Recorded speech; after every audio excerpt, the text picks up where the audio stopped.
السلام عليكم، مساء الورد والجمال على كل حبايبنا في كل مكان. اهلا بكم شباب. النهارده يعني في اخبار حلوه وفي اخبار مش حلوه. تعالوا بس مع بعض كده نبص في الشوش عشان في النهارده هي في مفاجآت وفي اخبار برضو مش حلوه، لكن تعالوا نبص بس مع بعض كده. بسم الله الرحمن الرحيم. اول حاجه من ضمن الاخبار الحلوه، ما احبش ابدا بالاخبار الوحشه، يعني تفعلوا بالخير تجدوه يعني.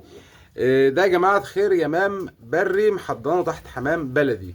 ده اليمام البري بفضل الله، هي الام جبانه شويه ولكن حنينه في التاكيل ما شاء الله تعالى.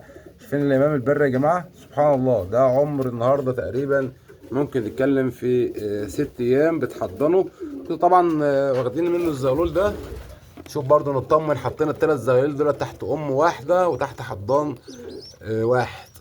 نشوف برضو الزغلول ده، هو كنا واخدين شايلين الزغلول ده بفضل الله مأكلينه والدنيا زي الفل. ممكن اساعد معاهم شويه بالتأكيل اليدوي، يعني انا ممكن اساعد مع ال3 زغاليل دولت بالتأكيل اليدوي، ولكن الاهالي حنينه ما شاء الله مأكلاهم.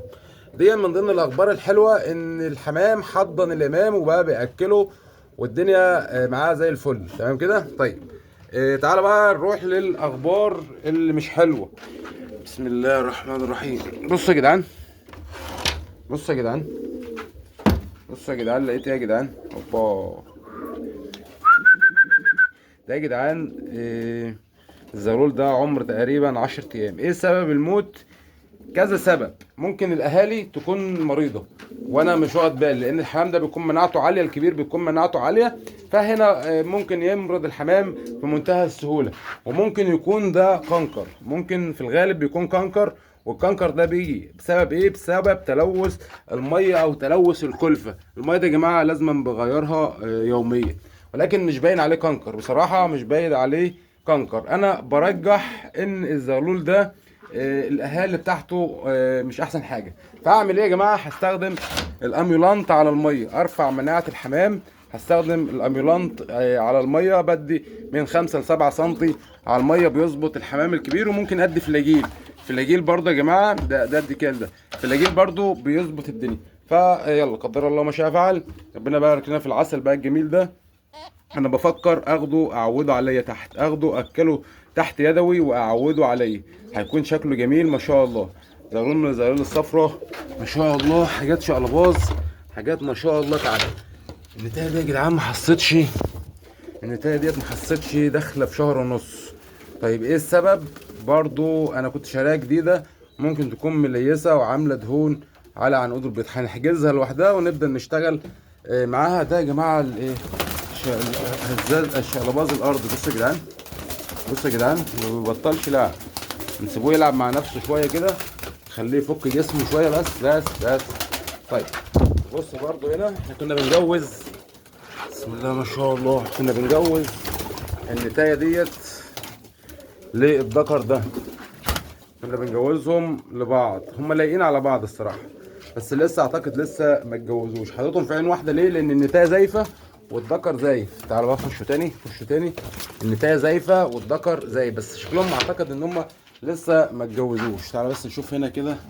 بسم الله. انا شايف فيه زغاليل بدأت تطلع اهيت. القشر البيض ده ما ترموش، قشر البيض ده ما ترموش. لم قشر البيض ده، اعمل شويه منه حلوين ونشفهم في الشمس. اغسله بخل تفاح او بخل ابيض عادي ونشفه في الشمس، وبعد كده فرفته وحطه الحمام على التحديد. ده كالسيوم رهيب للنوتي. الناس اللي بتقول الحمام بياكل بيضه، الحمام بياكل قشر البيض يا جماعه، عشان قشره البيض ضعيفه، وكمان لان قشر البيض بيديه كالسيوم في جسمه. نشوف الزغلول. بسم الله ما شاء الله تبارك الرحمن. ده زغلول زاجل، من الحاجات الزاجل، الحاجات الجميله يعني ما شاء الله تبارك الرحمن. طيب هنا برضو احنا جوزنا الحتتين دول، حتتين نفاخ ما شاء الله، حتتين نفاخ زرق، بس حاجات جميله يعني، حاجات ما شاء الله. النتايه ديت كان عليها حصوايه، مش عارف حصت ولا لسه، ولا تحص الصبح. ان شاء الله تحص الصبح. طيب بتعرف النتايه هتحص امتى؟ بصوا يا جدعان، بتلاقي في عند اخر الديل، بتلاقي العظمتين فاتحين، وبتلاقي اخر الديل عامل كده. عند النتايه بتلاقي اخر الديل عامل كده، تعرف ان النتايه هتبدا ان هي تحصي. تلاقي النتايه واقفه دايما في الطاجن والذكر بيخصب عليها كتير. دي من علامات. بصوا واقفه في الايه، واقفه في الطاجن. تعالوا بقى احنا عايزين نفطم الزغلول ده، وده افضل وقت نفطم فيه الزغاليل ده يا جدعان. بصوا افضل وقت تطفي فيه الزغاليل لما الريش يكتمل تحت الجناح. اول الريش ما يكتمل تحت الجناح هنا نبدا ان احنا نفطم الزغاليل بتاعتنا اهوتش ده يا جدعان. هنفطم الزغلول ده. يلا يا معلم عيش وسيبنا عيش. ايه طبعا هو الحمام هيفضل يضرب فيه شويه، ما تخافش عليه ادام ريشه اكتمل كده وبيعرف يطير ما تخافش عليه. تقول الحمام هيضربه، لا ما تخافش عليه، هو هيتعامل. هو طبيعه الحمام مره في الثانيه بيبدا يتعامل مع نفسه. طيب عايزين بقى يا جماعه، قلت لكم امبارح عايزين نشيل نطلع القص ده من السلاكه. عايزين نطلع القص ده فرد لاحم وده فرد مكي، عايزين نطلعهم من السلاكه يطيروا ويروحوا يجوا على المكان، لان الحمام الطاير احسن بكتير. وكمان الذكر ده كان متربى عندي من فرخي، فهيروح ويجي على المكان عادي خالص مفيش اي مشكله. بص يا جماعه انا حاسس ان ديت زغاليل، دي لسه زغاليل. ده طبعا هيطلع للذبح، هو نازل من العش غصب عني. ده حلو كده مدبس حلو زي الفل، ممكن يندبح اصغر من كده، يعني ممكن ان انا اذبح على اصغر من كده. حته برضو الاسترال دي طايره، ولكن الحتتين التانيين دولت زغاليل، دولت زغاليل الكريزلي ودي زغاليل بلدي، بس احجام ما شاء الله بلدي تلتينات، احجام محترمه من كده. طيب فانا حاسس ان الحمام ده داخل عليه مايكوبلازما او دمعه عين، دمعه عين. ودي يا جدعان الامراض ديت بتموت الزغاليل زي ما شفنا الزغلول اللي في بدايه الفيديو. الحته ديت برضو يعني بنت هزاز مع، تخيلوا يا جدعان ديت ابوها ديت. انا عايز الناس تتخيل يعني دي الذكر ده دي عياله جايب ابيض خالص. طب ايه اللي خلى ده يجيب ابيض كده؟ بصوا يا شباب، انت لما تكون جايب راجل ابيض وملبسه قفطان اسمر، هو نفس القصه. ده راجل ابيض وملبسه قفطان اسود، الريش بتاعه القفطان بتاعه. ليه؟ لان هوريكم الاهالي بتاعته، اهالي ده هوريها لكم. بصوا يا جماعه امه اصلا بيضه، امه بيضه خالص وابوه رصاصي. جايبين الذكر الاسمر ده. على فكره الجوز ده بيجيب حاجات غريبه، بيجيب الوان واشكال غريبه جدا، ممكن يجيب احمر، ممكن يجيب اصفر، ممكن يجيب اسمر، ممكن ما جابش ابيض مره، ما جابش رصاصي مره، ما جابش لون الاب والام.